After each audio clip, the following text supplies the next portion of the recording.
fine. It's fine.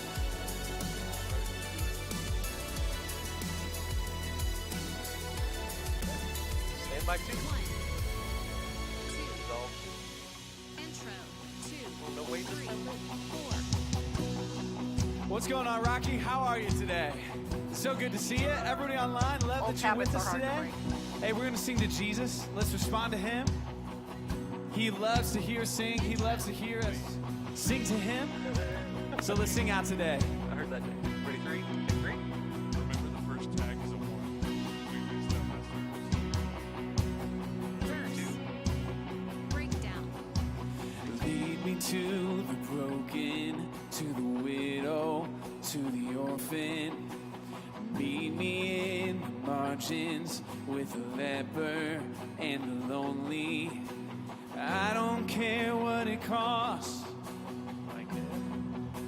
I wanna be where you are. 2, 3. Oh, I don't care what it costs. 4.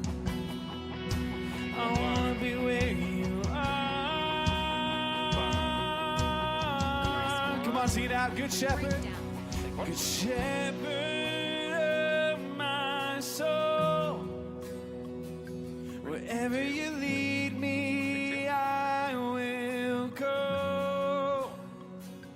Surely your goodness and your kindness and your mercy follow me, and I know wherever you are, that's where I want to go. Oh, that's where I want to go. Standing and sitting one. Wherever you are, that's where I want to go. Ready? 2. Take 2. I was just remarking. Come on, sing it out. Send me to the nylon's a lot nations. taller and runs the cymbals a lot shorter. So send me to the nations, to the hurting, where the pain is. Lead me to the neighbor, into friendship with compassion. I don't care what it costs. Take 4. I wanna be where you are. Sing that one more time. Oh, I don't care what it costs. I wanna be where you are. Good shepherd of my soul.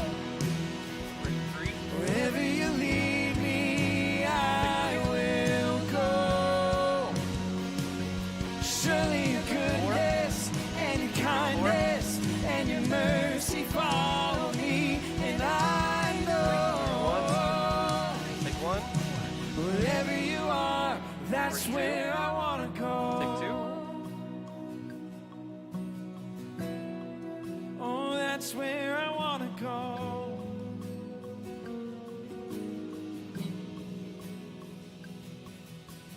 Vamp.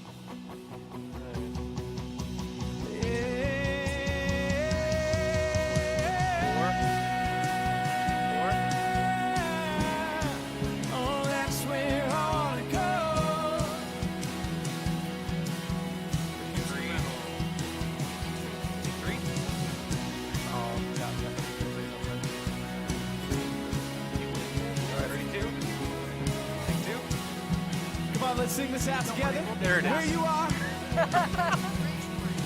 Cause where you are, the blind will see, Take the one. deaf will hear, the voiceless sing. 4. Wherever you go, I'm going. Wherever you go, I'm going. Cause where you are, the lost are found, the dead are raised, the humble crown. Wherever you go, I'm going. Wherever you go, I'm going. Cause where you are is where I'll be. And when you move, the church will sing. Wherever you go, I'm going. Wherever you go, I'm going. Wherever you go, I'm going. I'm going. I'm going. I'm going. Good shepherd of my soul. Wherever you lead me, I will go. and your kindness and your mercy follow me. And I know wherever you are, that's where I want to go. Good shepherd of my soul, wherever you lead me, I will go. Surely your goodness and your kindness and your mercy follow me. And I know wherever you are, that's where I want to go. Oh, that's where I want to go. Wherever you are, that's where I want to go. Oh, that's where I want to go. Wherever you are, that's where I want to go. Amen. Walk around, ready? 3, take 3. So we'll come back out when we start talking. 4, take 4. 2. Hey, we're going to keep singing here in just a second. But I want to encourage us here. First of all, I'm pumped that you're here. It's so good to have you all be here. I love gathering as the church. I love that we get to sing together as the church. And I just want to remind us that we have a God who hears us. Period. We have a God who hears us when we pray, but we also have a God who hears us when we sing.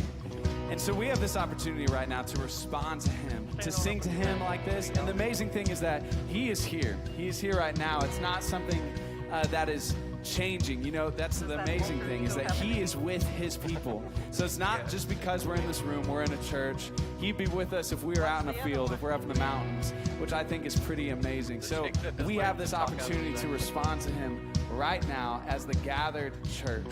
The other thing is that I think we have this opportunity to kind of wake up.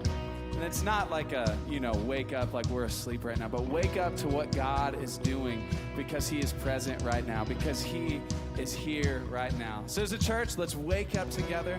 Let's respond to Him. Let's sing to Him because of what He's done and what He's continuing to do. Let's sing this out together. There is a sound.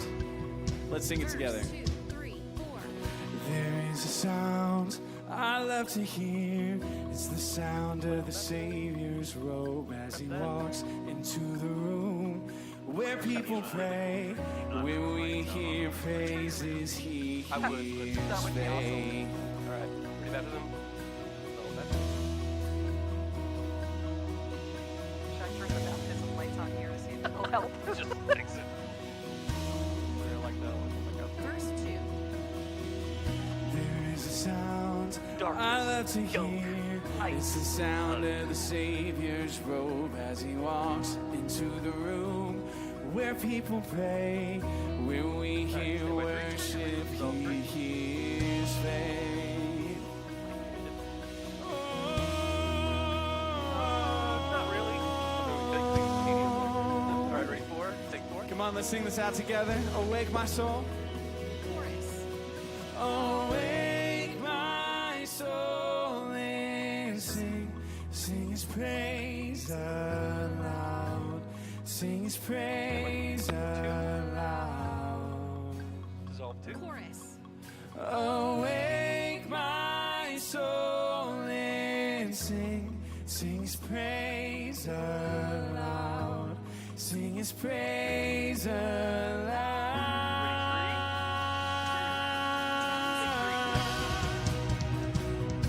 Sing His praise.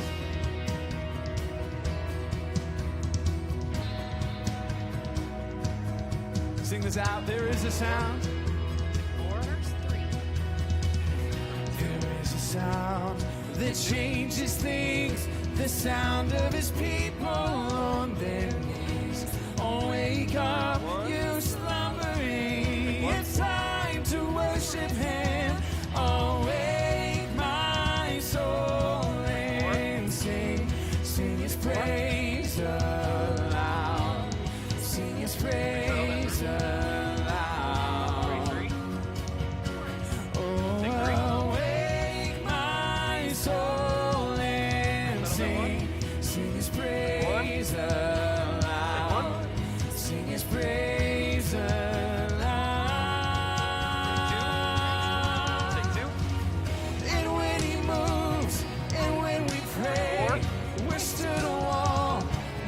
lands away, where every promise is amen. And when he moves, make no mistake, the bounds of hell begin to shake. All hail the Lord, all hail the King. Hey, oh, oh, let the King of Glory enter in. Hey, oh, fall down on your knees and worship Him. Hey, oh, let His praise rise up. Don't hold it in. Don't hold it in. Sing away. Awake my soul and sing. Sing His praise aloud. Sing His praise aloud. Oh, awake my soul and sing. Sing His praise aloud. Sing His praise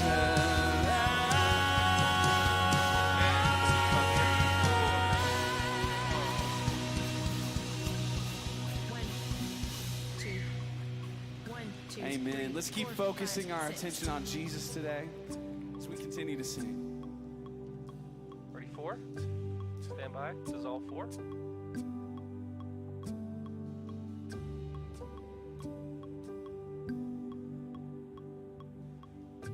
Stand by 1.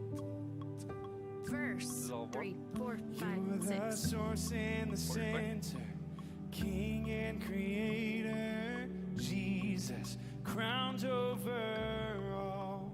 You're the friend to the outcast, embrace for the broken, Jesus, Savior and Pre-chorus, Lord. 3, 4, All 5, I 6. want is to live and love like This you. is all 3. All I need is surrender at your feet. Stand by 4. Chorus 3, 4, This is all 5, 4. 6. You alone are my King and Savior. You alone are enthroned This is all forever. 1.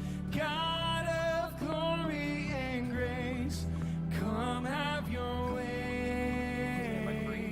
Verse all 3, 4, You're 5, the 6. breath in the chaos, calm in confusion. Jesus, strong through the storm. You're the peace for the anxious, rest for the shaken. Jesus, Savior and Lord. All I want is to live and love like you. All I need, Stand by 3. all I need is surrender at your feet. 1. You alone are my King and Savior. You alone are enthroned forever. God of glory and grace, come have your way. Chorus 3, 4, 5, 6. You alone are the hope and healer. You alone hold it all together. God of glory and grace, come have your way. Have your way. Stand by 4. This is all 4. Have your way.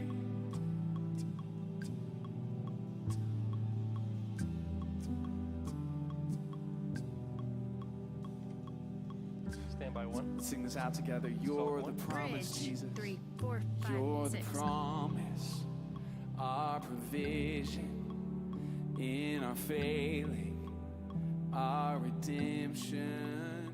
You alone are the center of it all. Bridge Stand by 3. build You are worthy, foundation, never failing, our salvation, you alone are the center of it all. You're the promise. You're the promise, our provision in our failing, our redemption. You alone are the center of it all. You were our foundation, never failing, our salvation.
Nothing else fit for a king except for a heart singing hallelujah, hallelujah. So I throw up my hands and praise you again and again. All that I have is a hallelujah.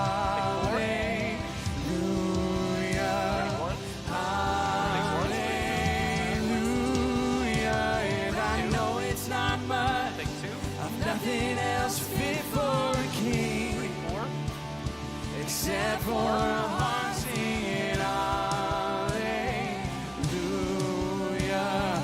hallelujah.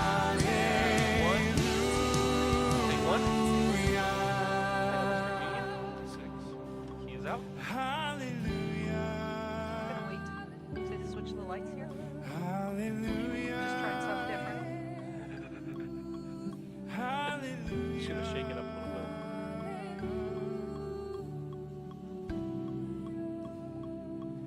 It's interesting, a lot of times raising our hands can mean different things, but one of the things that it can mean is that it's an act of surrender.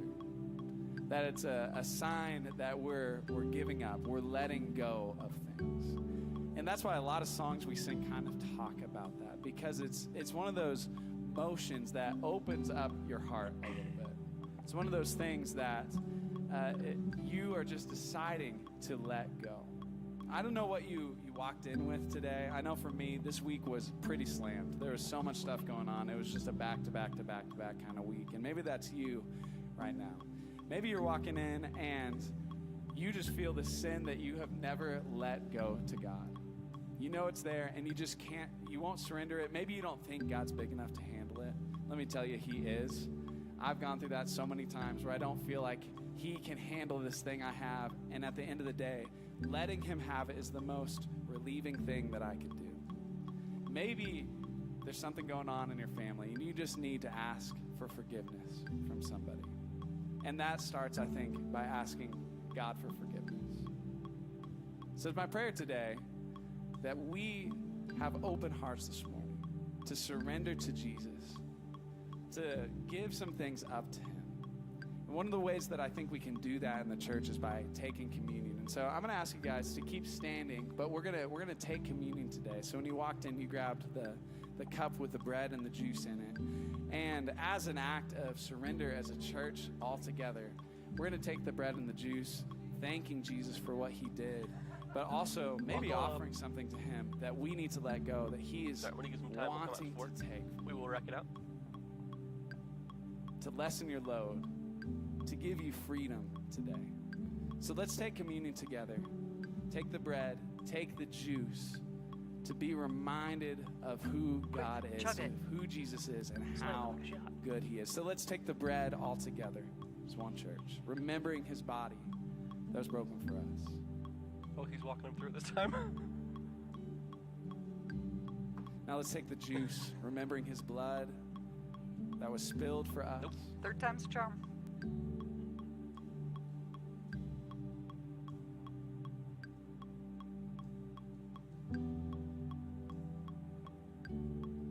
I want to invite us just to sing this chorus that we just sang one more time. So throw up my hands.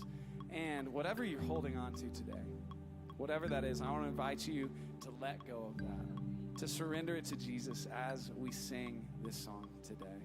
So let's sing this chorus one more time. So I throw up my hands.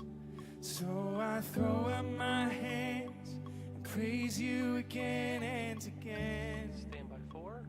'Cause all that I have is a hallelujah. Stand by 3. Hallelujah. And I know it's not much, nothing else fit for a Slowest that pushes king, into Mindy. Stand by 2. except for Sorry, we're a slide heart back. singing hallelujah. Stand by 1. Go to Vane.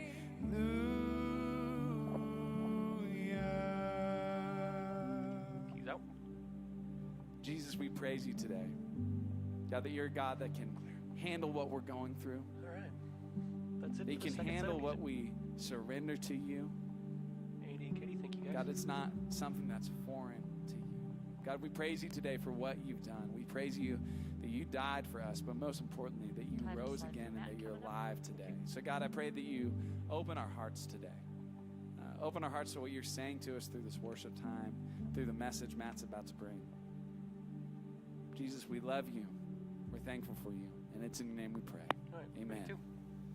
Amen. Go ahead and grab a seat. If you're in the room, good to see everybody. I want to give a shout out to the Niwad campus, everybody who's hanging out with Wrong us button. online, Sorry. giving up an hour of your Super Bowl Sunday. Thanks for good. being here. I'm excited that you're here because we're starting a brand new series today entitled Your One. Past is Showing. Take Your one. past is Keys out. showing. And I'm excited about First because a slide, lot please. of what we're going to be talking about over the next couple of weeks comes It was from a cue for him to my wrap own things past, up. past experiences and working through past hurts and anxieties and fears and past words that people have said to me or things that people have done to me. And so anyways, I'm just glad that you're here. And I'll just tell you, this is a relationship series, but I think this is like the right relationship series because a lot of times when we talk about relationships, we really kind of focus on certain characteristics that make relationships good. And listen, I'm all in for that. And we should be looking at some of those things of even just characteristics like patience. If you're married, you need patience. And so, that's all good. But I think, and this is just my own experience and just spending a lot of time with you guys, and I think that one of the things that I probably has the most influence, and not just some of your relationships, but literally all your relationships, is your past. It's your past. And here's the thing. We rarely talk about it. We tend to kind of leave stuff in the past, and I think your past actually has a lot of influence in your present and really has influence in your future. And if you just think about it like this. Today is the present, right? Just say yes, makes me feel good. Okay, today is the present, and tomorrow is the future, right? But when we get to tomorrow will be your present, and today will be your past. You're smart people, right? And so we get how this works. And so like today is the present, and it's and then tomorrow will be the future. And some of you, this is going to play out even today and tomorrow, because if you're a Chiefs fan, tomorrow you're going to be crying and that'll be the future, but you'll be crying about something that is in your past, but today it is your present. And here's what I've learned. I mean, just from my own experience, and I think if you would go with me on this, your past has probably the most influence in your present and in your future. And The wounds in your heart left unaddressed over a period of time will show up. It's not if they show up, it is when will they show up. And my experience has been when those things, the longer they go left unaddressed, the more impact and influence they have. Your past has influence in your present. And left unaddressed can wreak havoc in your future, especially when it comes to our relationships. And the reason why we tend not to have this discussion, or the reason why we don't really frame this up, I mean, if you're a married couple, you may be talking about all the what's of what's creating tension in your marriage, but I'm telling you, you're talking about the wrong things. There's a bigger discussion to have here. We just aren't used to this idea or training in this idea. My guess is no one's ever really sat you down and said, hey, let's really talk about how, this heart conversation. Things that have happened in your past that have gotten into your heart. So let's talk about, how we work through that and how we do that. Most of us have grown up, saying things and doing things because we kind of grew up in a system of behavior modification. This is what you say. This is what you do. Here's what you don't say. Here's what you don't do. And so we have grown up in that, and we really don't think about why we do some of the things we do or why we say some of the things that we say. And here's what you'll find, that if you will jump into this heart discussion that we're going to start today and get into over the next couple of weeks, this is not easy work. It's not easy work. You just got to know that. I'll tell you that right up front. In fact, my guy, Alan Algram, he said this quote a couple years ago, and I wrote it down. He said, Matt, heart work is hard work. Most of us aren't trained in really how to do it well, and when we get into it, it's a lot more difficult than we realize. It's emotionally driven. We're dealing with things from our past, and yet I would argue that left without doing the hard work, there are hard consequences that are coming. Heart work is hard work. Now, we've been in this, we just finished up a series on grit, and I know a lot of you are in the 52, day, grit challenge, and so you're repping that out, and some of you really did put some things down for your 52 days that is hard, and you're kind of creating these rhythms and habits, and that is awesome. I'm glad you're in, I think I'm on day 20-something of not drinking Diet Coke, and I miss it, okay? And so you guys have written those things down. Those are good things. We need to rep those things out, but what we're going to be talking about over the next couple of weeks, this is real hard work. This is real hard work. And I think the temptation for all of us, and I hope you don't fall into it, but I think the temptation for all of us is that we jump into this conversation, you might go, he might even be right, he's got some things that is probably true, but I just don't know if I want to deal with that. That seems like a lot. If you were to be honest, there are things that you have locked away in your heart, and that door is shut and locked, and that's how you like it. But here's the temptation, and here's the trap, that you think because you locked it in there, and it's been, it's in the past, and it's been left unaddressed, you think that's where it's going to stay, and it won't. It won't. That thing, without a doubt, will one day show up in your future, and on that day, it'll be your present, and you're going to think, man, where did that come from? And I can tell you where it came from. It came from your past. Hence the title, Your Past is Showing. And all of us have a past. I mean, just think about it like this, okay? So several years ago, this is like 8 years ago, 9 years ago, I was playing basketball here at the Frederick campus on a Thursday night. Some of us guys were getting together, and so we had a pickup game, and so we're over in the small gym, and we're playing basketball. I'm guarding this one guy, and we're having a good time, and so the guy I'm guarding, he makes a move to the hoop. His back is towards me, and he kind of swings around, making a drive to the hoop, and as he swings around, the back of his arm, it hits my finger at just the right angle, at just the right speed, and I saw right in front of me my finger explode. The top of my finger was at a 90-degree angle in the wrong direction, and then I saw my bone, which you're not supposed to see, by the way. So my bone was sticking out, and when it happened so quick, I remember thinking, oh man, my finger's going to fall off, and I grabbed it right away. I grabbed my finger right away. Went over to, there's blood everywhere. I go over to the trash can, and I remember, looking at it, and the bone is just sticking right out. And the guy who I was guarding came over. He goes, you all right? And I just showed it to him. He goes, we got to go to the hospital. And I said, I know, and so we get into his truck. We drive to the emergency room in Longmont. We walk in, and there's hardly anyone there. And the lady's like, hey, what's going on? How can we help you? And I just hold up my finger with my bone sticking out, and she goes, yeah, come on back. And so we get back to the room, and And they do an X-ray of my finger, and here's the X-ray. I got real pictures. I won't show you the real pictures, but here's the X-ray. And so that's not how that's supposed to look, you know what I mean? And so I was sitting in the emergency room. They had my hand. I had an open wound, and my hand was elevated. They had created this little thing, so my hand's elevated. 31? And he said, hey, we're going to do an X-ray. And then after the X-ray, I was just sitting there for a while. We're just kind of watching the TV. And the doctor Next slide, just kind of walks in. The emergency room doctor walks in. Doesn't even say anything to me. I didn't really think much of it, you know.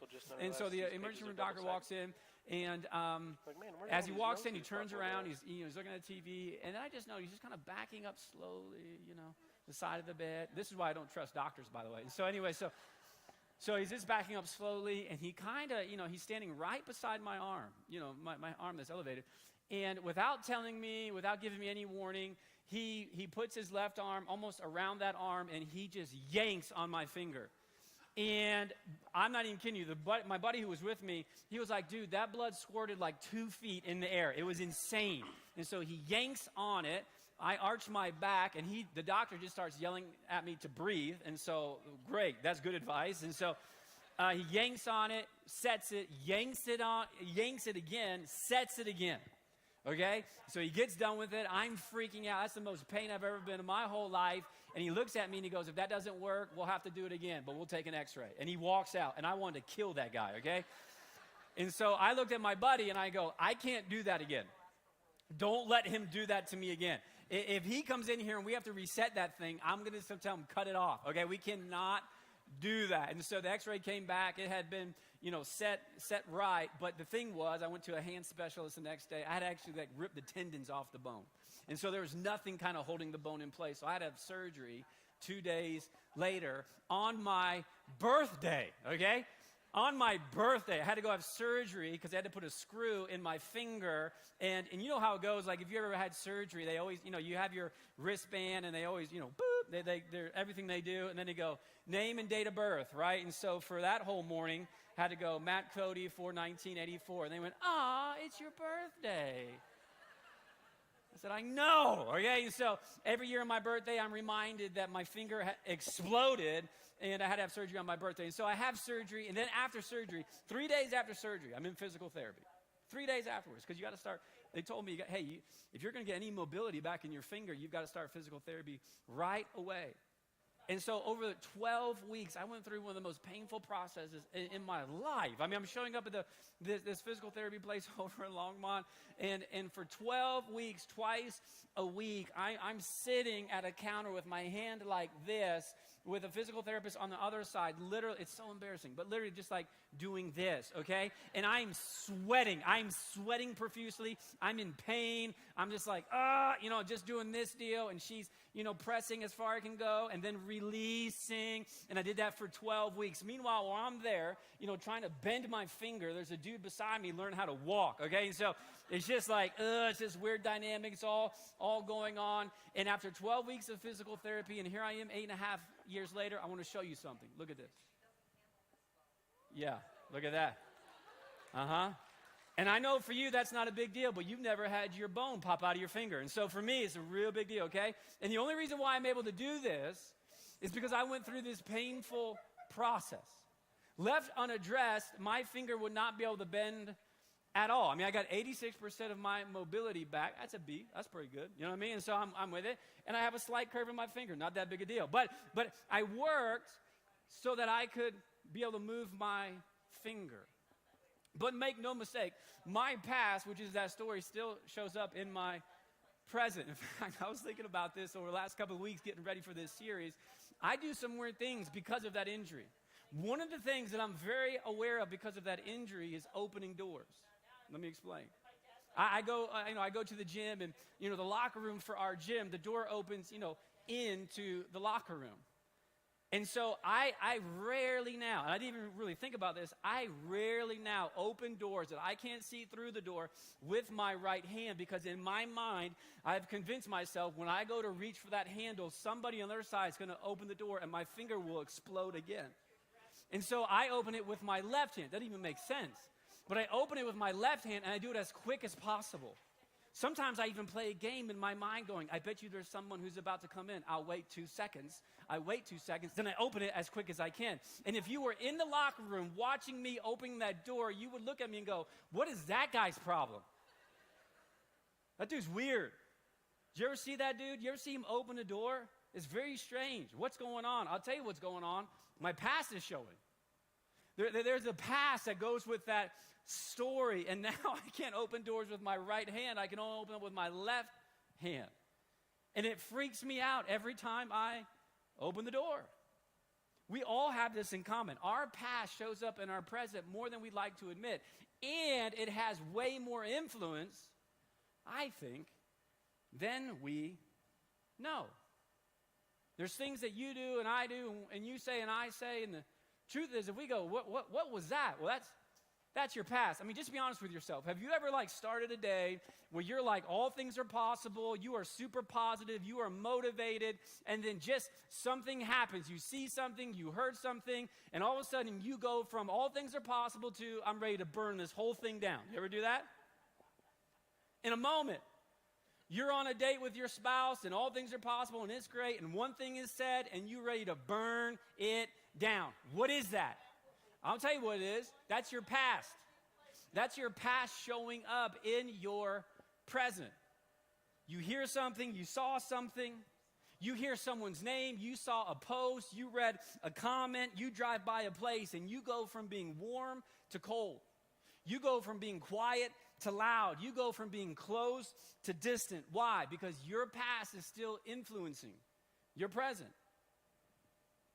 And the truth is, here's the deal, and the truth is, it wasn't even really about what you saw or what you heard. What you're working through in that moment is something that's been unaddressed in your past for 15 years. And you think, this is the trap, you think it has to do with what you're seeing in front of you, and I'm telling you, it has nothing to do with that. It has something to do with something that you don't really think about, or maybe you don't even want to talk about, or you don't want anyone to ask you about. But what's happening is your past is showing in your present. Jesus, he kind of leans into this whole, idea of this conversation, and what he says is that there's a lot of things going on in your heart, and your heart is kind of like the platform. It's the foundation where things from your past can be lodged.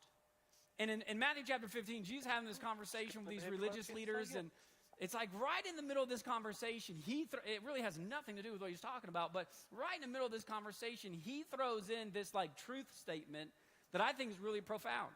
He just throws it in there like, hey, we're talking about this, and then, oh, by the way, you should know this. And here's what he says. This is Matthew 15, starting verse 18. He says this. This is Jesus talking. He goes, but the things that come out of a person's mouth come from the, where? Heart. The things that come out of your mouth come from the heart, and these defile them. So Jesus says, look, everything that comes out of the mouth comes from the heart. So here's what we usually do when we kind of talk about this kind of stuff. Just imagine for a sec, right? That you and Jesus, you just go out for a Sunday afternoon drive today, right? You're going to go out for a drive and drive up to the mountains, view the mountains, and you want to spend some time with Jesus. So you drive to his house, you pick him up, right? You're driving because he's Jesus, okay? So you two are just driving together, and you go up to the mountains, and you're driving, and all of a sudden a semi pulls out in front of you and cuts you off. And so you just, because it's instinct, and you're like, what the? And you just start dropping bombs, and you're giving the, you know what I'm saying? You're doing the whole deal, and you forgot that Jesus was sitting right beside you. Bad context, so you get, you go through your 30-second rant, and you're giving him the business, and you drive by the truck, and then you get in front. And then as you're driving, you're like, oh, man, I forgot Jesus was here. And you look at him, and you're like, ooh. You can have the lane, dude. Jesus, I'm so sorry. I usually don't do that. Wow, I'm so sorry about that. I just kind of lost my cool for a second. That's not who I am. That's so uncharacteristic of me. I don't even know where that came from. And Jesus, if he's in the car with you, he'd look at you, and he'd go, I know where that came from. Your heart. And you'd be like, no, what do you do? My heart, no, my heart, I love you. You know what I'm saying? That didn't come from my heart. That just, no. I was just in a moment, I just kind of lost my mind for a second. Blah, blah, blah, blah. And Jesus goes, no. That's your heart. Everything that comes from your mouth comes from your heart. And you'd create a defense. You go, well, I don't usually say those things. And Jesus would look at you and go, well, yeah, I know, because you got really good. You were taught to filter yourself. See, you didn't do heart work, you did behavior modification. You grew up learning what to say and not to say and what to do and not to do, and you've got a really good filtering system. But at the end of the day, here's what you got to know. At some point in your life, there are things that are kind of hidden in the depths of your heart, and it'll work its way out. And in that moment, that came from your heart. And you'll try to reason away, and you'll apologize, and that's not who I am. I'm never going to say that again, and I'm never going to do that again. But Jesus, I think, would look at you and go, I think that's the wrong approach. I wouldn't just move right on by that. I think you should really think about why you just did what you did, or why you just said what you said, because there's something lurking in the dark places of your heart. And if you don't go searching for those things that are hidden, those things that are lurking, those things that are in the shadow, Jesus would say, at some point, your filtration system won't work, and it's going to find its way out. And when it does, you're going to try to convince yourself, that's not who I am. I'm never going to do that again. I'm never going to say that again. And I don't even know where that came from. That's not me. And Jesus said, I know where that came from. That came from your heart. And if you've ever been in any kind of relationship, you know this whole filtering thing is true. Just think about it. Married people, where you at? Make some noise right now. Married people in the room. Yeah.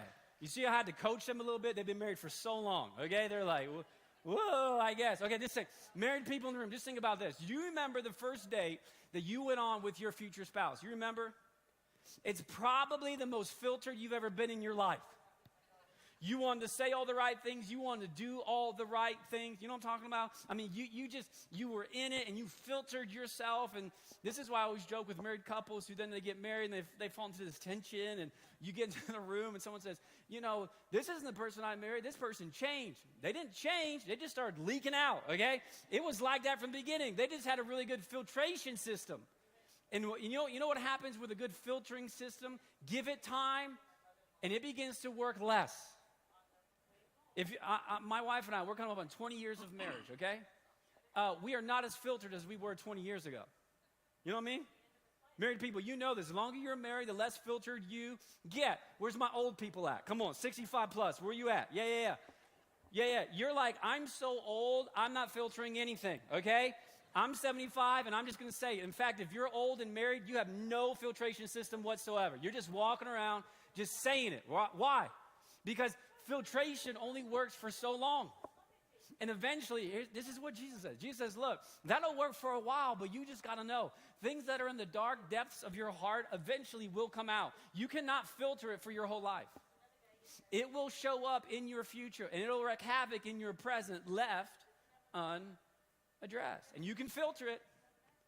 You can reason it away, and you can talk it away, and that may work for a couple of years. But eventually it'll come out. It is why, this has been my story, it is why you can get farther and farther away from your childhood, and at 36, something pops up and you have no idea where it came from. And I'll tell you with the story, you have filtered that thing. You have hidden it. And it eventually broke through. It came out.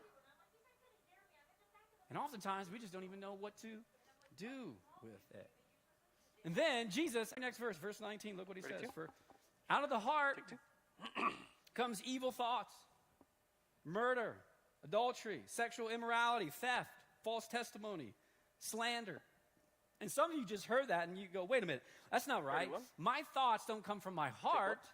They come from my brain. Thank you. And Jesus leads into the conversation. He goes, no, they don't. Your thoughts come from your heart, and left unchecked and unresolved, there are things in your heart that will continue to grow, and at some point in your future that will one day become your present. These things will work themselves out. Which means you should probably do a little bit of searching in your heart about the things that are lurking in the darkest places. It's why Solomon, who is considered to be the wisest guy who ever lived. He said this in Proverbs chapter 4, verse 23. He says, above all else, guys, this is the most important thing. Guard your what? Heart. That's interesting. I mean, Solomon will write on a bunch of topics. I mean, just about everything that you're going to be involved with in life. And then he kind of sums it all up and he goes, look, above all else, you got to know this is the most important thing. You need to guard your heart. Here's why. For everything, that's a big word. For everything you do flows from it. Your words, your actions, your attitudes, all of that, Solomon goes, it comes from your heart. So guard your heart. Be careful what goes in and be aware of what comes out. Next slide's in. This is the most important thing. Everything in life that you do and you say comes from your heart. So guard the next your two, you didn't really say heart. the So last here's the time, question. so- Here's the question I want us to think about today. What got in here? Ready to? Take two. I'm talking about your heart. What got in here that shouldn't be in here? Way to be alert, Jake. What got in your heart that shouldn't be in your heart? Because here's what I know. Life has a tendency of lodging stuff in our hearts that don't belong. Last slide's in. And sometimes we got to own this. Sometimes those things that are in there from our past, it's our fault. And then other times, it's not. Think about this. The first couple in history, Adam and Eve. We go back to the book of Genesis. They're the first couple. In the beginning of their relationship, they live in a perfect environment. They're in the garden. They have no conflict. Think about this. The first marriage, the first couple, they are in the garden, but naked, no conflict, okay? Sounds like the best marriage I could imagine, okay? There's no conflict, and everybody's naked, okay? That's the first couple in the garden, and everybody was happy. And if you know the story, God shows up and he says to them, look, this whole garden is for you. Enjoy. You can name animals. It's going to be great. You don't have to work. There's just one thing. You can't eat fruit from this one tree. And guess what they do? They do the one thing that God told them they couldn't do, and they eat from the tree. And God confronts. We have our first marriage counseling session in the book of Genesis, and God confronts Adam about his sin, and Adam takes it like a man, and he blames his wife. Okay, that's what he does. He goes, this is on her. And when you read the story in the account when God shows up, he goes, Adam, what'd you do? Did you do something you shouldn't have done? And Adam looks at God and he goes, God, the woman you gave me the fruit. That's essentially what he says. Like, he says, hey, this isn't my fault. This is her fault. And God, if you really want to put the blame game, it's really your fault. If you never gave me this woman, I never eat from that fruit, okay? And so he just lays it on pretty thick. And I would argue we've been doing the same thing with a lot of our past mistakes ever since. We've made mistakes in our past, and what do? We accuse others and we excuse ourselves. That's not on me, that's on them. If they wouldn't have done that or said that, then I wouldn't do or say what I do. And friends, that just doesn't hold up. We have made mistakes that are in our past, and instead of owning and working through forgiveness and being vulnerable, we have accused and excused. And do you know what Adam and Eve do? You know what they do now with their past mistake as they go into their future? You know what they do? They cover it up. They cover it up. They put on clothes, and they hide. And I would ask you, why did they do that? Who told them to do that? It wasn't God. You know what it was? You know who told them to do that? It was their past. Their past showed up in their present and said, you made a mistake. And they just kind of knew, because in their shame and their guilt, they go, we're going to clothe up now. Something's not right. We're going to cover it up. We made a mistake, and we don't want that mistake to come out. So we're going to clothe up, and we're going to hide. And we've been covering up ever since. We cover up our past mistakes. We hide them in the dark places of their heart. Here's what you need to know. Adam and Eve, they didn't need to hide. And I would argue you don't either. And there's also things in your past and my past that happened to you and to me or around you and me that were not always in our control. There are things that have been lodged in your heart that you didn't choose for them to be lodged in there. Somebody else did. Somebody else did something. Somebody else said something.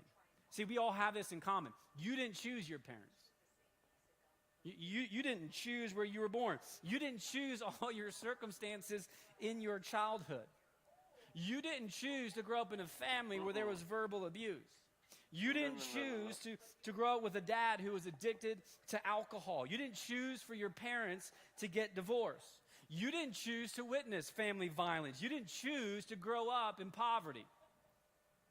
You didn't choose to experience loneliness. You didn't choose to experience racism. You didn't choose to be sexually assaulted. You didn't choose to see a loved one get diagnosed with cancer. You didn't choose to have a mom or dad die at an early age. You didn't choose to dealing with learning difficulties in the classroom, and you surely didn't choose to experience mental illness. And yet here's what you have to know. All those things have extreme influence in your present and have the power to wreak havoc in your future. You and I, we and a lot of times, we are products of the traumas and the troubles in our past, and whether you like it or not, these things that you did not choose have a lot of influence in your present. And I would remind you, and I remind me, that what happened to you in your past when it comes to what other people did and what other people said is not your fault. It's not your fault. But it is now your responsibility to address. It wasn't your fault. But you have a choice. You have a choice. If we address or try to pretend like it didn't happen. I wrote this in my notes. We're going to talk about this a little bit more in another week, but here it is. How long? Ready to? How long are you willing to allow the people who have hurt you in your past to control your present and influence your future? I know it wasn't your fault. Lose that for a second. It's a I long know question you're not for the the one who note-takers. said it. I know you're not the one who did it. But how long are you going to let people in your past have incredible influence in your present, in your future? And you get to Ready, make the choice. All of us get to make the choice if we are Take willing to go search in the darkness of our heart. And I can tell you that if you choose to, it'll be scary. And it will be uncomfortable, and you're not going to want to do it. But it's worth it. And here's why. It's worth it for the sake of your marriage, and for the sake of the relationship with your kids, and for the sake of community, and the sake of friendship. It's worth it. It's worth it. I'm telling you, your past has way more influence in your present than you realize. Heart's work, make no mistake, is hard work. So here's how I want to end today. I just want to tell you a little bit of my own hard work. And I'll be honest, I'd rather not tell you this. On the Enneagram, if you know anything about the Enneagram, I'm an Enneagram 8. We hate vulnerability. We hate it. We avoid it at all costs. In fact, one of our kind of defense mechanisms, if we're ever in a relationship and somebody, is getting close to us and too close and we feel like we've got to be vulnerable, we puff up and we get loud. And we try to push you away by being scary.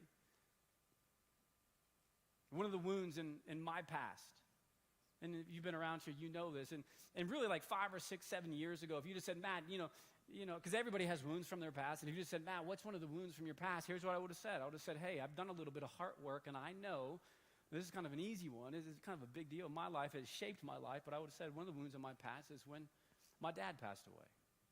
When I was 12 years old, my dad was mowing the lawn, and he died of a severe heart attack. And I'd say, hey, that was a thing of trauma in my childhood, and that has really affected me into my future. And I wouldn't really be able to explain it all, but I know that was some of it. And then about 4 years ago, I did a little bit more of that heart work. Began digging in there a little bit more because I could see how it was kind of influencing my relationships, but I didn't really know how. And as I dug a little bit more, here's what I would say. If you said, Matt, what are some of the wounds in your past? I'd say, well, my dad passed away when I was 12. And then here's the other thing. And I don't really want to talk about it, but I've learned it more and more that I never heard my dad verbally say to me he loved me. That's a wound from my past. Talked about that before. I tell my kids all the time, I love them. Tell my wife I love her all the time. I love you, love you, love you, love you. I mean, every time I get a chance, I say it because I had a father who created a wound in me because he never verbally said, I love you. And I just said that's definitely a wound. And then even as recent, about 2 years ago, I spent a little bit more time in counseling and really started knifing into the depth and darkness of my heart.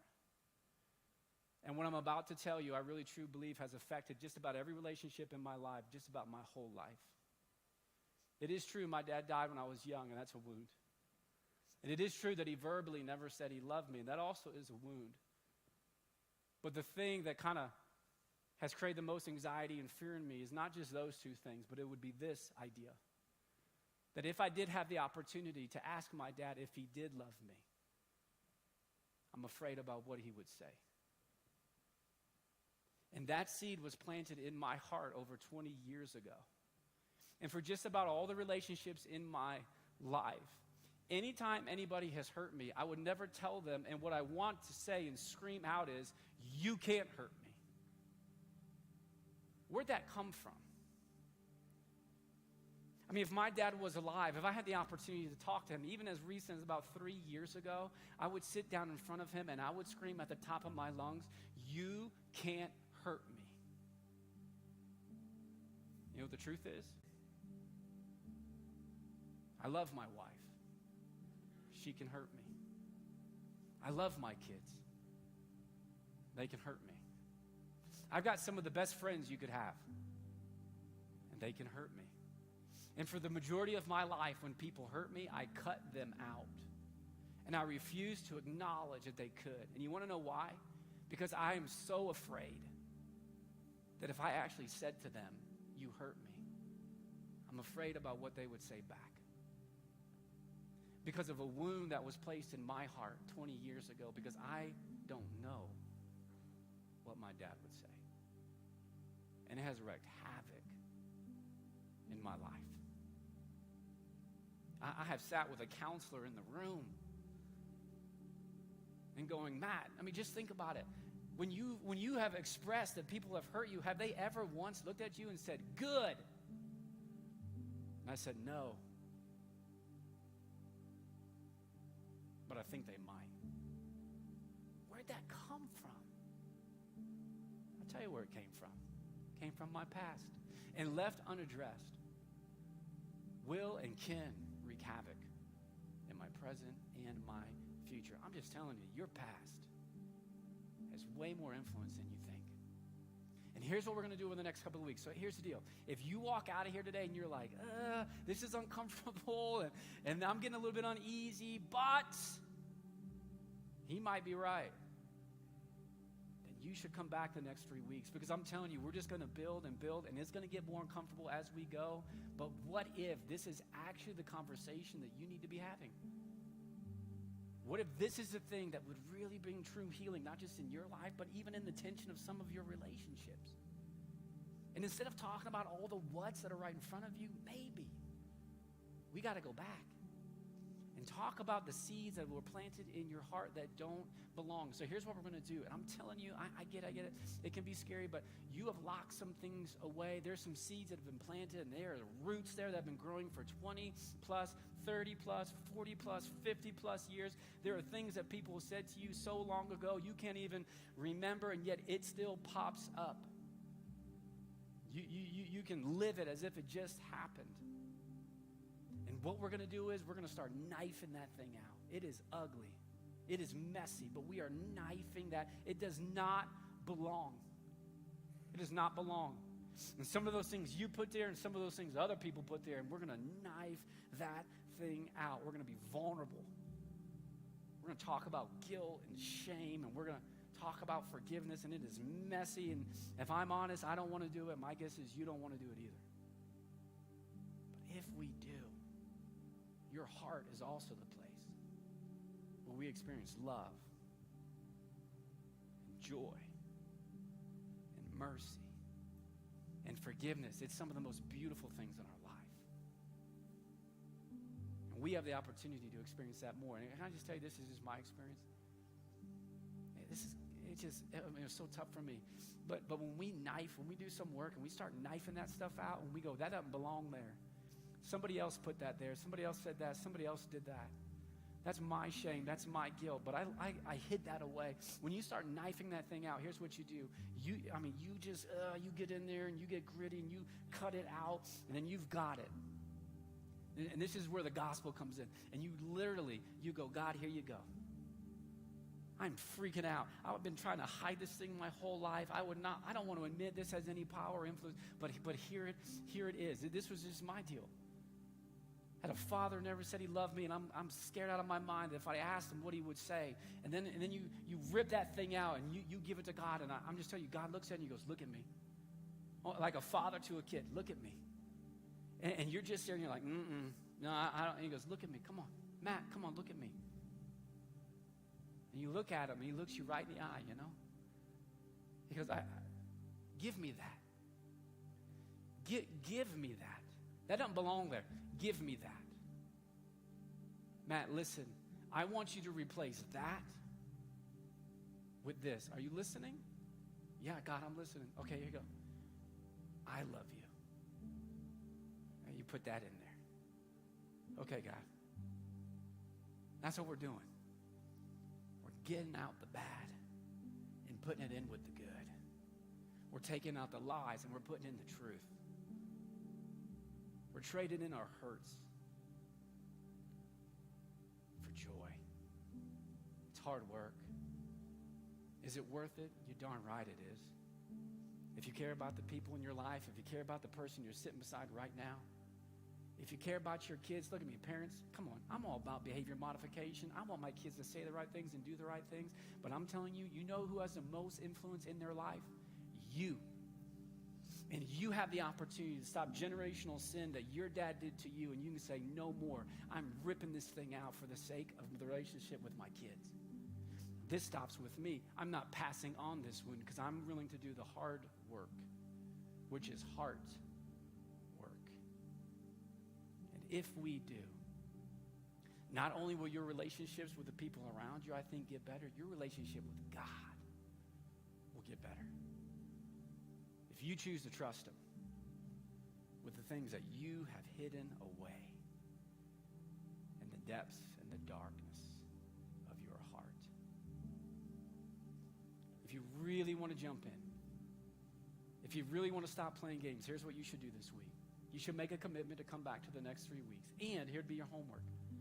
This week, you should take some time and write down the 5 most positive things that have impacted your life and really think about it. 5 things that have shaped you and molded you, very positive things. May be the very reason why you're married to the person you're married to, or the job you have, or it has shaped the life that you live. And then you should take some time and write down the 5 most painful things that have influenced you. And take some time and search your heart and be honest with yourself about what those things are. The first step, I'm just telling you, is to begin realizing how your past is influencing your future more than you realize. And friends, if you do that, you will quickly realize you have underplayed this conversation. Your past is showing probably way more than you think. And for the sake of your relationships, what would happen if we decided to do some heart work over the next couple of weeks? I hope you come back. Let me pray for you. Father, this morning we thank you for being a God who meets us right where we are. I'm sorry, Andrew. And I pray for those of us who have carried the shame and guilt of past mistakes for Nobody's watching. It's fine. that we would trust you, that we would allow you access into the things that we don't want people to ask us about, things that we don't want to talk about. But if we're honest, we know it has impacted our life in a significant way. I pray that over the My next past month is that we would be influencing willing me, to hand Josh. those over to you. Things that have controlled us, we would give away. I pray that you would help us for the wounds that we didn't put in our heart, but somebody else did. The person who said that thing to us, the person who did that thing to us. That this would be a series that we would say, no more. We're cutting that out. We're going to give it to you. And we'll let you decide what to replace it with. That we would address our past, as painful and as messy and as scary as it might be. We're trading in that for a better present and a more joyful future. Help us to be courageous. Help us to be gritty. Help us not to play games. To be honest with ourselves. To be honest with you. To be honest with our past. And I pray that this series would set some people free from the bondage of their past that has wreaked havoc in their present. We love you. God, we trust you with all of it. And we pray all this in the name of your son, Jesus. And the church said, amen. Hey, thanks for being here this morning. I'm very aware it's Super Bowl Sunday.